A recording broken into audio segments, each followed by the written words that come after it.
Everything that you see today has an image. It may be smooth or contemporary. It may be bright or dull.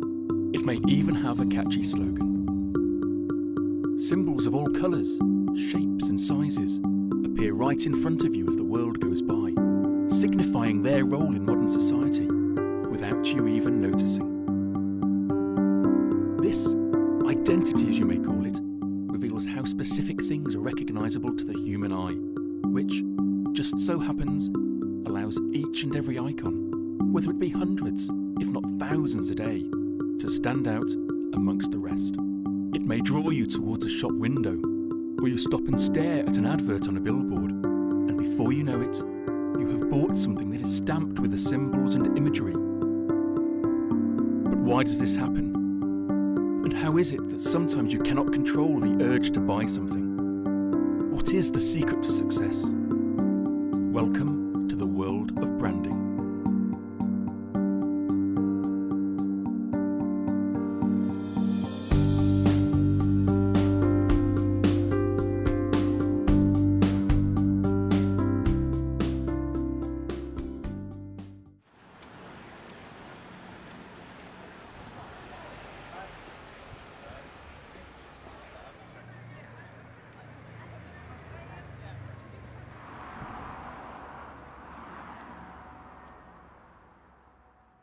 Building a brand, it's much more than just the visual element.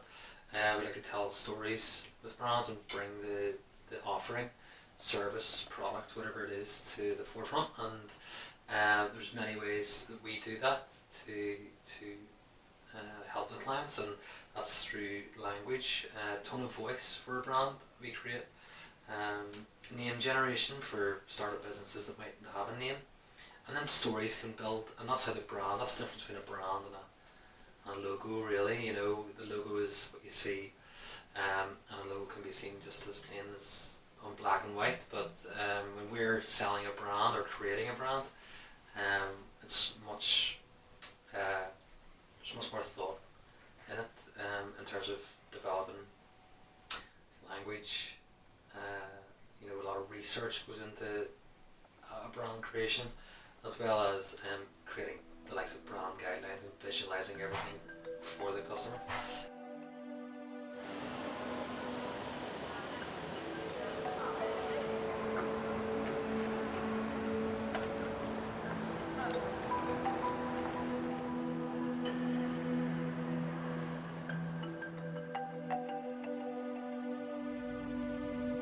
To me, marketing is about values. This is a very complicated world. It's a very noisy world. And we're not going to get a chance to get people to remember much about us. No company is. And so we have to be really clear on what we want them to know about us.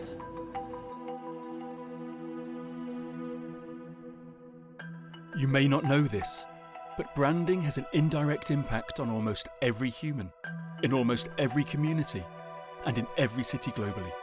From the shoes you wear to the games you play, branding is everywhere.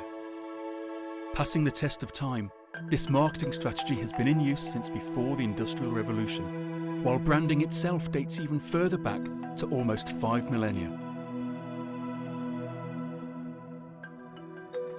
But not all brands turn out to be a marketing phenomenon. If the brand does not catch on, then it will eventually be forgotten, left in the dust of its competitors. There's always going to be bumps in the road for brands, but of course it's not going to be like a weird apocalyptic society ever where there's just no brands and things like that, because you need to be able to sell yourself and sell your story and get people bought into it always. Branding has a specific method in which it entices the consumer into buying goods. Usually, people think a brand is a logo, a stamp, or an image, but it is much more than that.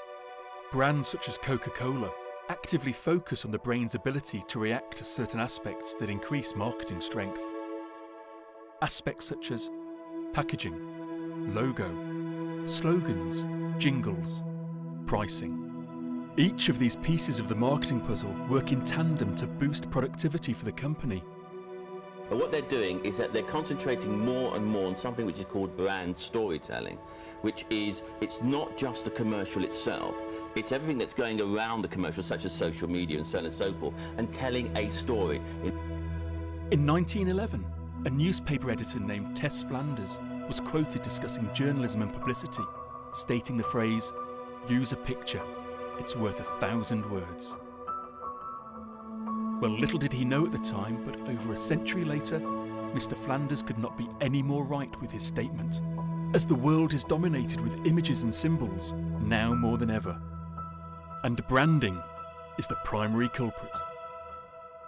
We now know that the identity of a business does not solely rely on the logo or symbols that people are drawn to, but what we do know is that they hold the key in unlocking the consumer's way of thinking.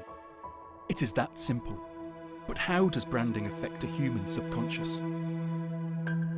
Well, to summarise it, the brain is at the forefront of aspects of branding, whether it is colour, shapes, or even sounds. This is how a consumer is able to associate themselves with a brand. Each brand stimulates multiple senses of the human body simultaneously in order to strengthen brand relationships. However, it is the brain that connects stimulation from brand strategies with cognitive thinking. Each person on this planet has the ability to choose, the ability to focus, and the ability to react. Our brains are producing information so fast and so frequently that it does not actually alert us to these happenings. The subconscious mind allows humans to complete tasks without the rest of the body having total awareness of this. When a person purchases an item that they did not originally intend to purchase, the subconscious is affected. This is known as priming, which essentially means some of the brain's specific goals or motives are activated in response to certain stimulus.